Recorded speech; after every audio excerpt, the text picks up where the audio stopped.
But as for you, you meant evil against me, but God meant it for good, in order to bring it about as it is this day, to save many people alive.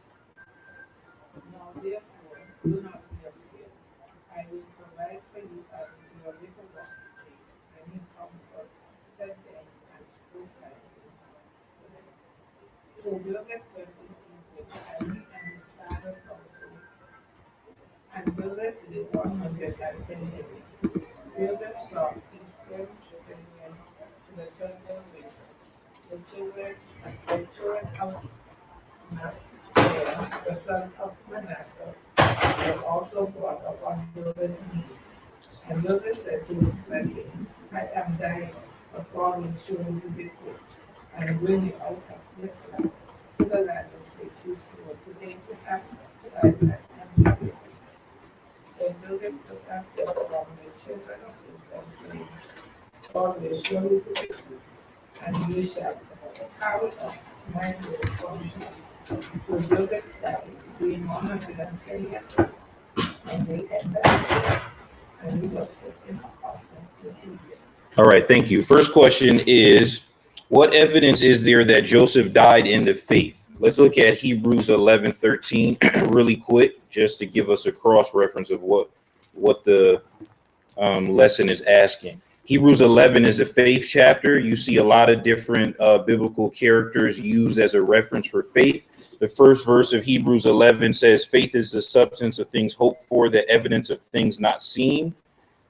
By faith, we understand that the worlds were framed by the word of God, so that the things which are seen were not made of things which are visible. Then it starts going on, right? Abel, Enoch.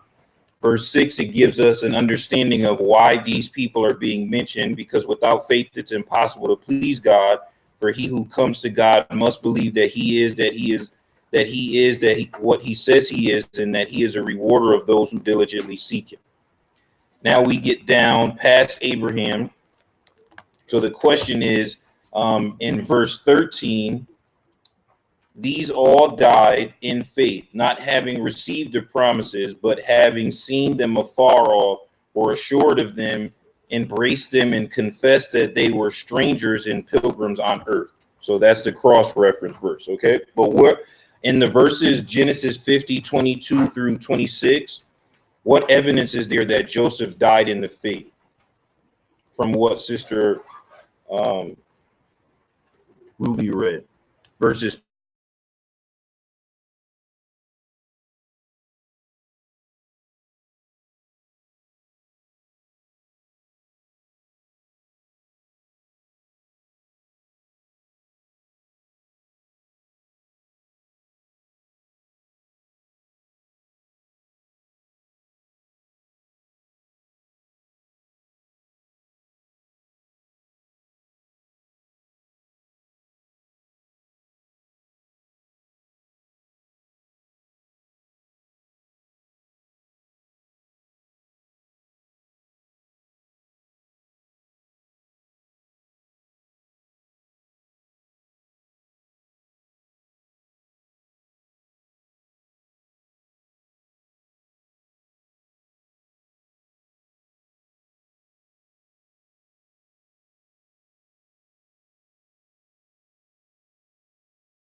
and 26.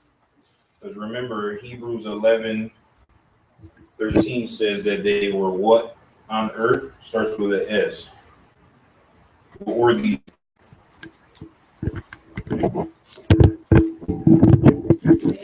Nope. Close. S-T. Nope.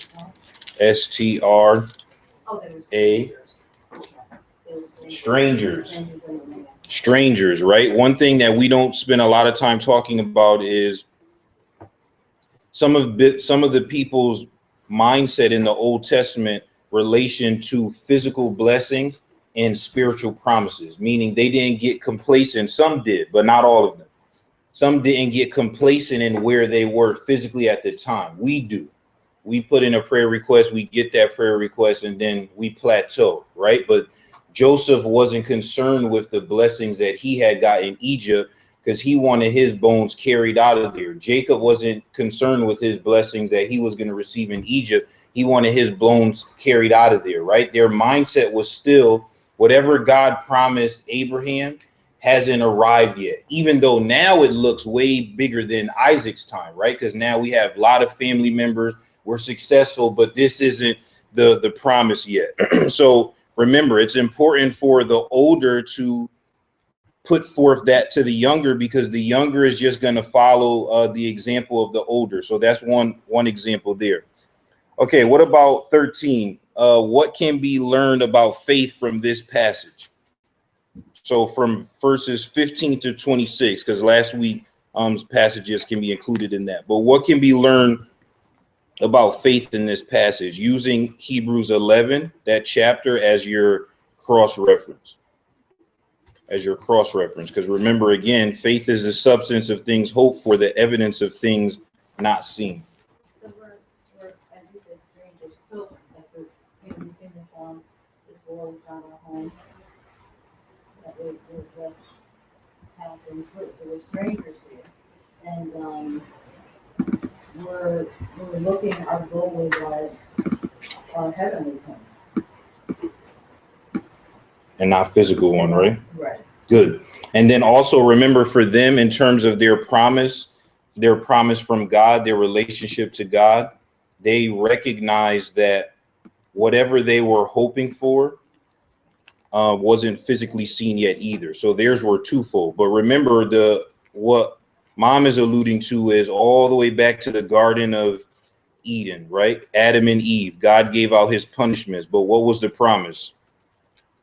4 letters, started with a capital S. What was the promise? What was the real promise? Land is nothing. We spend all our time in the Old Testament making a big deal about God's promise to Abraham about land. Wrong. That wasn't God's real promise. What was God's promise before Abraham? Abraham was generations after God's actual promise that comes into effect today. Today, we don't care about land. We care about what? Souls, yeah, but what was the promise? Capital S. Come from a woman.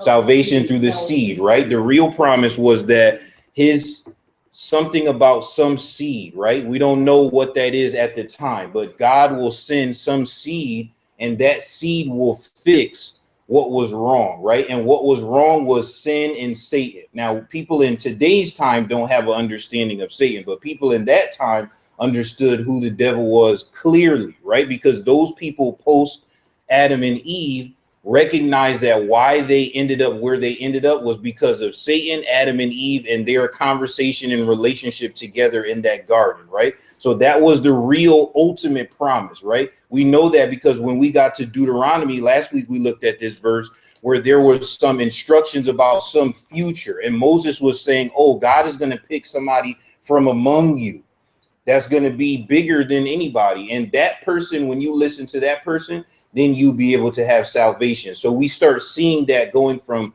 piece to piece to piece. David alludes to it, just going on and on until Jesus actually arrived. So this concept, right? Physically, they haven't received their physical promise yet either. So each time they get success, they have to, not be so excited over their success, knowing that the future is better than the present, but spiritually also. So that's a good concept. What else? What else can we see in faith in this passage between Joseph? Because Joseph is really the piece here. The brothers don't have much faith, but what else can we see in terms of Joseph about faith? Hebrews 11:6, without faith it's impossible to please him, for he who comes to God must believe that he is, and that he is a rewarder of those who diligently seek him.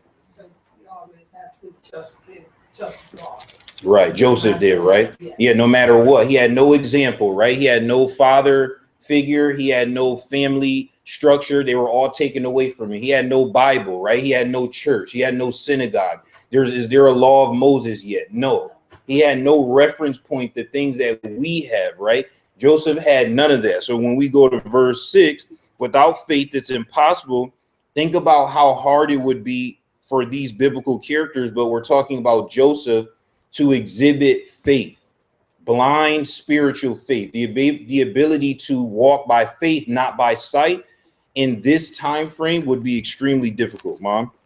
Which I think is interesting because because Joseph didn't have the frame of reference that we have today, and the law wasn't in place, and certainly the Bible wasn't written.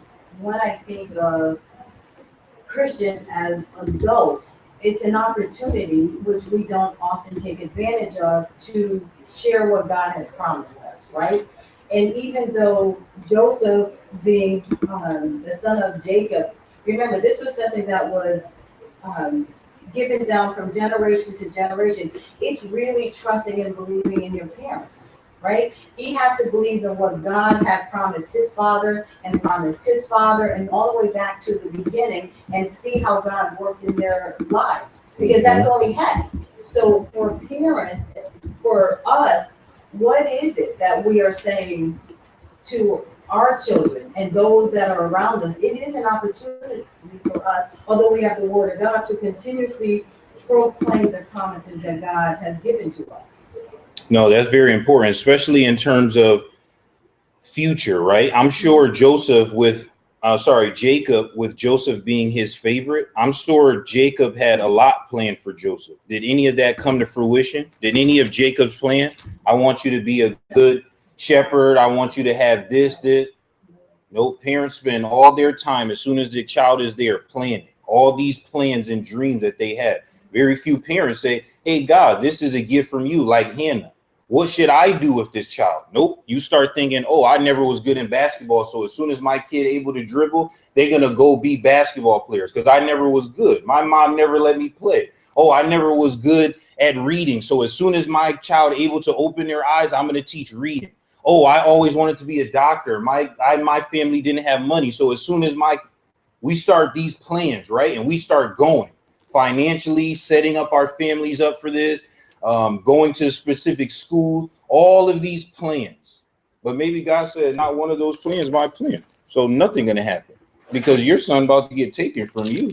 You're never going to see him until he already a grown man. Whatever plan you had, whatever woman you thought he would marry, whatever type of kids, wherever you thought he would live, that's out the window. So the physical plans couldn't have been what the family was holding on to. It was the spiritual plans, right? Even jump past Jacob, right? Maybe he did. Maybe it wasn't only from Jacob because Jacob recognized the wrong that he did in his life. But you got to go back even as far to Abraham. Look how long that is. Now you start asking kids today, teens into 20s and 30s, hey, what type of spiritual relationship did your grandfather have? Most people say, I don't know. Even people in the church. Hey, what type of legacy did your grandfather had or your grandmother? I don't know. I don't even know how strong my parents' faith is. That's a lot of people. But in this family, that wasn't the case because they were pulling from the source was Abraham. Jacob, not the source. Isaac, not the source, right? It was accounted to Abraham as righteousness because of the foundation that he had laid, right? It's like people who come to Christianity and they're first generation Christians, families look at them as the source, right? Because the kids just you benefactors because mom and dad, but it's harder to be something else and come to Christianity. You born and your mom and dad already a Christian is a lot easier for you. It's harder to see and be like, I already lived this way 30, 40, 50 years. And then I chose to live another way, right? So that's the concept. So this family was drawing from the spiritual planning that they had. That spiritual planning affected their physical planning. Some in the good, right? We look at Isaac and Abraham and Sarah's goals for Isaac. We look at Jacob a little bit. At least he did go back to a certain place to find Leah and Rachel. The sons kind of trailed off, but they came back. You know, you raise your kids a certain way. Once the sons met Joseph again, they had a better attitude. So they came back around. But we see people taking that promise, some living a certain way, Abraham, some not, Reuben, Simeon, right? Think about how they were living. So different people interact with that promise differently, but the promise is still there because it hasn't been cashed in yet, right? The check's still written. You can't cash it in yet. It has a future date. So they still have to pass down that promise from generation to generation, and how each generation interacts with that promise and let that promise dictate their actions is how they'll have their life in that physical setting, generation from generation to generation. But each generation is just a piece to a greater puzzle, right? Some pieces will be shining bright, some pieces will be dull. That's just how life is, right? That's like church. Each generation of the church is just a piece to a greater puzzle. Some pieces are bright, first century. Some are dull, dark ages. Where's the church? Well, I don't know. I stopped hearing about it, right? That's just how it is in life, because God is relying on people to implement, to show people how he wants them to act, only based off of promises, right? That's why I say church is hard for everybody. Don't tell me about people who claim, oh, well, you guys come, so it's easier for you. Wrong. It's easier not to come. It's hard to come every week knowing that we have not received yet, right? I cannot come and sleep and wake up and feel great today because I received my physical blessing. I didn't come here. So I slept 10 hours, but you didn't get any sleep. Then you went to church and you gave money. I didn't give no money. I spent my money at brunch. I'm receiving, but where's your receiving? All this work you guys doing, you haven't received yet. That's hard to do. It's hard to put aside physical things for spiritual things, right? But when you do that, God is relying on you to be the example to other people, right? So other people can see. Dennis and then Mom. The promise, you say that, you think about it, it makes you realize that was a motivation. Mm-hmm. Some people are motivated, and some people are just not motivated by the promise. Yeah, right. You look at Isaac's interaction and you look at Jacob and Esau's interaction, right? Remember when we said Esau didn't care nothing about that family promise because Esau went somewhere else, got a wife, didn't care nothing about Abraham's family like he was intended to. Jacob and his mom tricking for the kids at first didn't really care.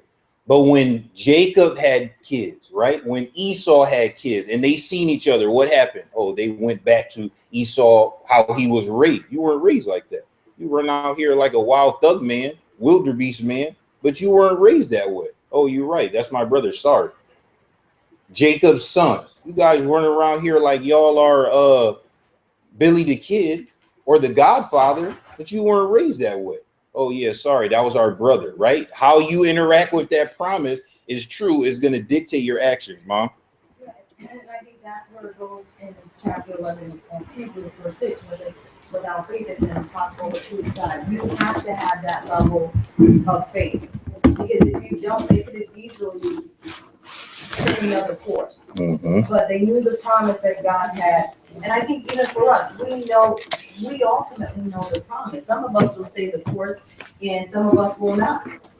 And so even, whatever has been taught to us from generation to generation, we have the Bible in front of us, so we know full well what the scriptures say, and even that is not enough for some of us. Some of us will discard it, and then we're in chapter 11, verse 6, where it says, without faith, it's impossible to please God. But then, if you don't have it and you're not holding on to that promise, you're not pleasing to God.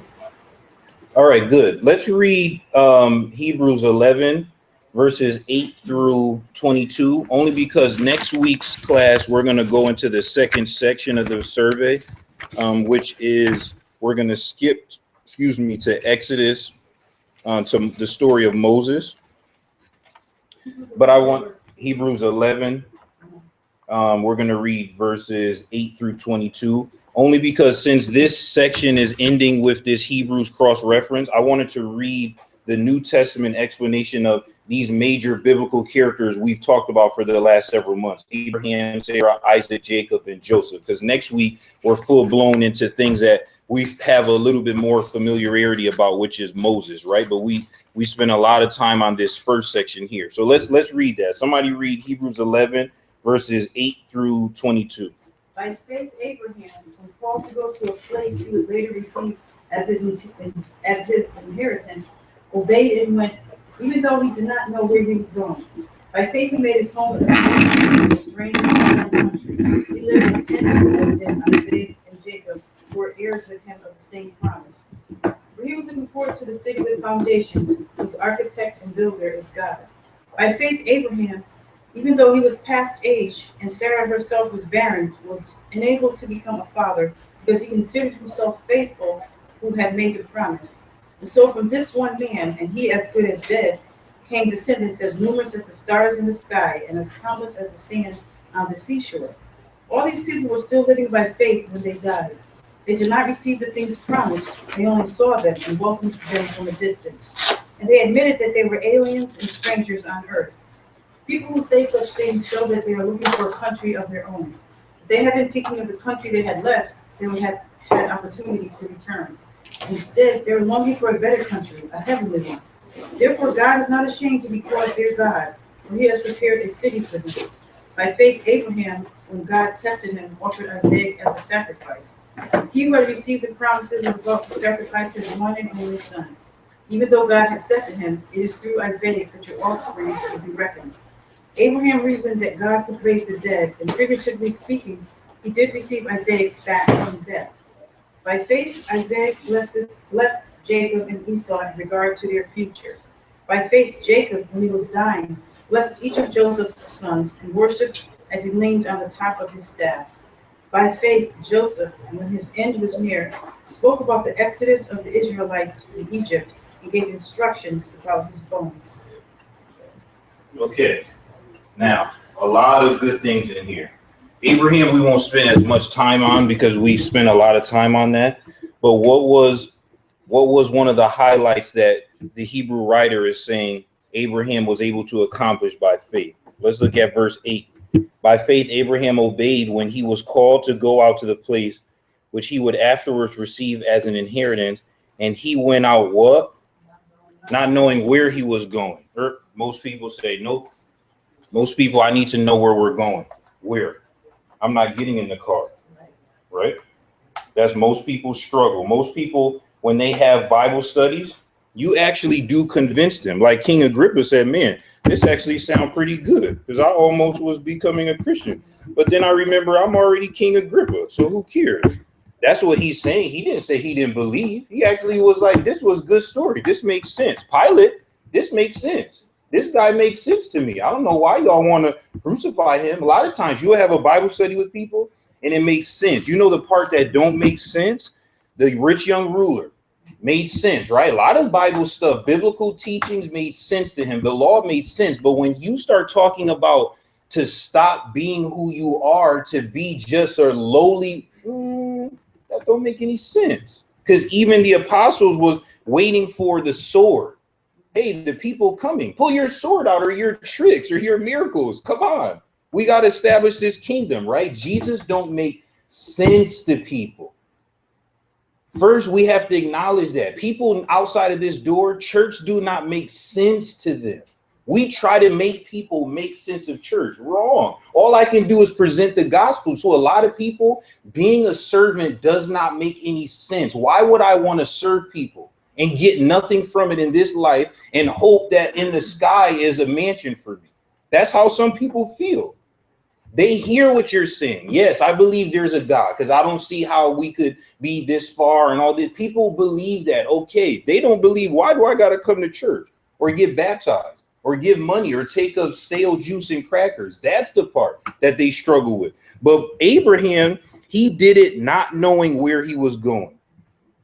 Not even knowing where he was going, right? That's the key part there. Mom, you have something? Yeah, and brings to remembrance 1 Corinthians chapter 2, verse 18, where it says the message of the cross is foolishness to those who are perishing, but to us who are being saved is the power of God. For it is written, I will destroy the wisdom of the wise, and bring to nothing the understanding of the prudent. So if you're not a Christian and you don't believe in this, it makes no sense to you. Like when you read this or someone's telling you about Christ, it's foolishness to you. But to us, we understand it. So we understand that it is the power of God. Mm-hmm. Right. See, that's the point of working out your own salvation in fear and trembling. That's the point of the point of the parable of the sower. Nobody condemning people. God wants all men to be saved. True. But God understands the limitations, not that he has, that you have. God knows you're limited in a Bible study. Because God said, even my son was right there and they didn't believe him. So how good can you do? Even Jesus Christ didn't have 100% participation. Think about that for a second. Jesus couldn't convince people. So God's saying you can only do what you can do. It's going to be up to that person to be able to do it. Abraham was able to do it. Some of the other generation before him wasn't able to do it. Okay, let's skip past that. Abraham we spent a lot of time on.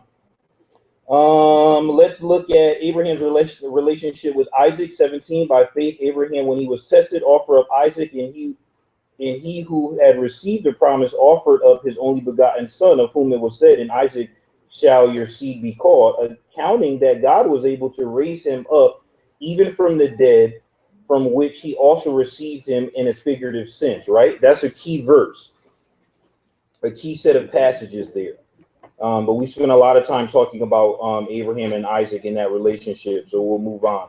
Verse 20 is interesting. By faith, Isaac blessed Jacob and Esau concerning things to come. Most people think that Isaac did that because he was old and blind and senile, but the Bible said he did it by faith, right? By faith. That's why as parents, you need to know your kids at all ages, not just as babies. Babies are nothing. Kids only babies for a couple years. What if your kid grew up to be 100? And you just think in 18 years? God say, well, 18 is nothing because he's going to be 100. Who's going to help him to the 100 part? Well, I just did what I can do to 18. He got to help himself. Isaac knew these kids, right? And he knew from a promise, even though they thought they were wielding some scheme, we know that God's divine plan actually came into fruition. Then we look at Jacob. By faith, Jacob, when he was dying, blessed each of the sons of Joseph and worshiped, leaning on the top of his staff. Remember that? Jacob righted all those wrongs, started from Reuben and went all the way down and started giving out future inheritance, right? And then Joseph, by faith, Joseph, when he was dying, made mention of the departure of the children of Israel and gave instruction concerning his bones. So one of the key things that we see here is each one of these biblical characters, regardless of what happened at the beginning of their life, even the middle of their life, these characters we're mentioning here by faith got it by the end of their life, right? And that's the key part. Some people will get it today. Some people won't get it till next year. Some people won't get it till on their deathbed. That's just life, right? Who is that a product of? Who is that to blame or the reason? Your own self. That's the part people don't want to hear. But stop. That's your own self, right? If it took you to be 80 to be a Christian and another kid at camp this week 13 be baptized, don't blame nobody but yourself, because God said you should be able to see me outside. Romans, you should be able to go outside. Them 90, 80 years you live, you should have been able to look outside and see me and be looking for me, because my light shine in the darkness. Darkness didn't recognize it. That's about you. God every day looking for people to come to him. These people were acting by faith. Were they perfect? No. Sometimes in their life, they had huge dips, right? Some of them, as we start going through the survey, and we'll keep referencing Hebrew, some of them what? Committed murder, committed adultery, lied, cheat, steal, a lot of things. Things that people do all the time today, but it was still accounted for them righteousness because of their faith. Because life is a marathon, not a sprint. So when you look at life in its totality and its whole, sometimes when you get to these points, these passages, these biblical references, it's good for us to study because they relate to us a little bit more, right? We know that. Be honest. Jesus does not relate to you. People relate to these things. Jesus is too perfect for me. But you start talking about lying and cheating and stealing it. Yes, now, okay, great. Now I'm listening. Well, who was that? Which Bible character was that? That's what people relate to. They don't relate to perfection. That's why the light shine in the darkness. Darkness don't want to see that because you're too holy. You're making us feel bad about the way we want to live. But these people we can relate to. So if it can be accounted for righteousness as righteousness for these type of behaviors, now we have some hope. But the blessing for us is, and the condemnation at the same time, these individuals had no Bible, no church, no law yet. They had no reference, no point of reference, right? You could go home, you could re-listen to the sermon, re-listen to the Bible study, take notes. You can go online and start researching different people's point of view. You can go to Bible school. You have a wealth of opportunity. These people didn't have not one of those things. They had to create of faith inside of them that was rock solid based off of promise. And that's very hard, right? Very, very hard to do. Okay, any comments? All right, one thing I wanted to kind of close with was this concept that we have with faith, with Joseph. I just wanted to spend about maybe 5 minutes going back and forth between kind of Joseph and Abraham, because I'm skipping Isaac and Jacob only because Joseph had a very similar lonely experience like Abraham, right? Kind of being pulled out from the family, and a lot of great things happen out because of Abraham as well as because of Joseph, right? So when we look at verse 9 in Hebrews, talking about Abraham, by faith he sojourned in the land of promise as in a foreign country, dwelling in the tents with Isaac and Jacob, the heirs with him of the same promise, right? We see a reoccurring theme throughout all of Israel's history is what country? Starts with an E. What's a reoccurring theme between all, even Jesus been here? Where is it? Egypt. Reoccurring theme, right? Almost every generation somehow touching this form of Egypt, right? This is a big deal. So when you look at Joseph, Joseph may not get as much historical reference credit, right? Because a lot of times when people think of Egypt, they just immediately go to Moses, right? Because the law came through Moses and that's the Exodus. But remember what we talked about 2 weeks ago, that if it wasn't for what God worked through Joseph, Egypt's physical wealth wouldn't have been what it was. Remember the 7 years, right? He said, if you save for 7, you'll be able to sustain the 7. But that wasn't really the blessing, because what happened when the 7 started coming? People first gave money and Pharaoh took the money.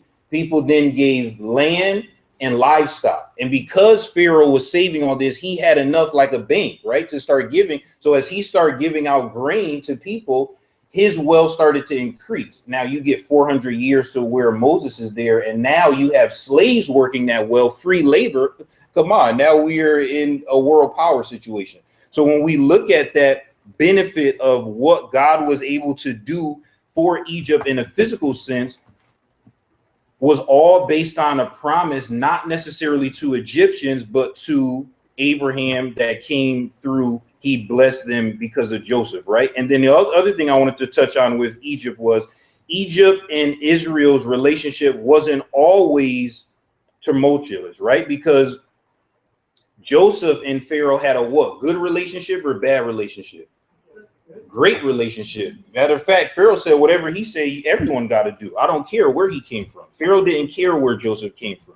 He didn't care if the boy was an alien. If this kid say save this grain, everyone got to save this grain, right? So the relationship that they had was great. It's sad that generation after generation went by to the point where when Moses is there, you know, you have slavery. Dev?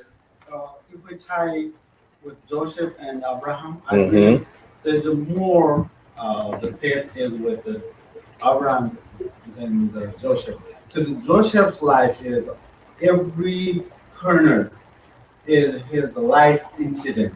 He turns every situation is his life incident, because his father sent to see their brother, and their brother, whatever they did, there was not his choice, but there was everything was according to God's plan, right, to bring in Egypt. But the Abraham's is different. God spoke once, just once, and told him, leave your father's country and go to other country where they were seen. He never knew that. He just walked away, and he didn't have no water or not food and anything, but he keep going until the end of the stop, and he has to keep walking, and there's nothing. He asking God, show me the way. It's still God is not speaking with him. He keep walking and walking until his destination. I guess his destination. It's way different. It's still between these two characters. Yeah, so Abraham was first. That's why I said first is always the hardest, right? The grandmother who comes to Christ is way easier than the grandkid. Grandkid can remember grandmother.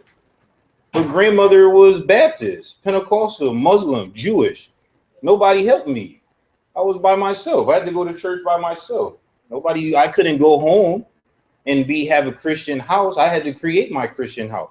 So for Abraham, he had the hard time, right? Because he was the first one that established all of this. And if it wasn't for his relationship with God, none of these people would get a promise. It's like Noah, right? If it wasn't for Noah, none of these people would be saved. You only saved because of Noah. So when we look at this relationship, yeah, Abraham had the much harder path for sure.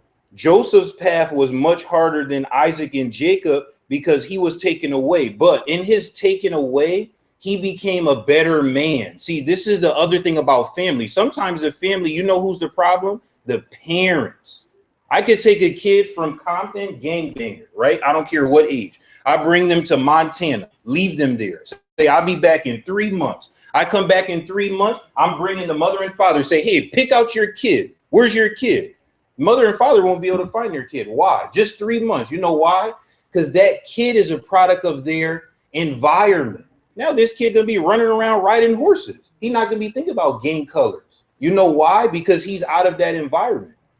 Jacob created a very weird environment for his kids, starting with his relationship with 2 separate women. And it was just like this auditorium with a divide in the middle.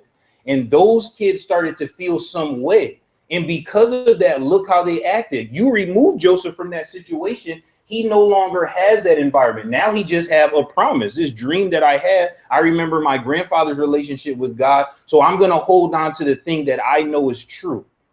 Right. And sometimes in different generations, it has to be that way. Right. Is that God's will that people be ripped from their family? No, that's your free will as parents that you implement. Right. Some people are bad parents. People don't like to hear that, but it's true. I seen something. This lady killed her 2 kids. One kid, the daughter, she said her and the daughter was a spawn of Satan or something. She said the son, she said, I didn't mean to kill. But the daughter, she said, if I had the chance, I'll kill the daughter again. Is that a good parent or bad parent? Oh, don't judge her. I'm not judging her. She's saying that. She's saying if I had the chance, if you raise that girl up again, I'll kill her another time. Some people, that's how they are, right? Some kids raise themselves. You say, hey, where's your mom? I don't know where mom or dad is. You just raise yourself. Some people shouldn't have the ability to reproduce. They shouldn't. Some people are not motherly, not fatherly, right? That's just how it is. Some people don't leave good examples. A lot of times in that situation, whether saved or unsaved, because the son is over everybody, God's blessing over everybody. You will see some of those people from the worst situations in life somehow rise up, right? Because what the Bible even tell you, God look after children and fools. God is still God over all regardless, right? He still have a desire that all men and women be saved. But each generation has their individual responsibility to God's desire. And will they implement the things that they're being asked to implement? So when we look at this family structure, we look at Abraham. By the time we got to Jacob, and you can say Isaac with Jacob and Esau, but by the time we got to Jacob's sons did very little recorded in anything to reflect Abraham's legacy spiritually, right? So that's what we have there. Joseph was the one that kind of restored that family's spiritual legacy. And then as we go, the reason why I said skip next week, because the Bible is going to jump to, when the Bible goes to Exodus, we're going to get to Moses, right? A lot of people live between Joseph and Moses, right? But those people live very similar to a lot other times in history where the Bible just skipped over them.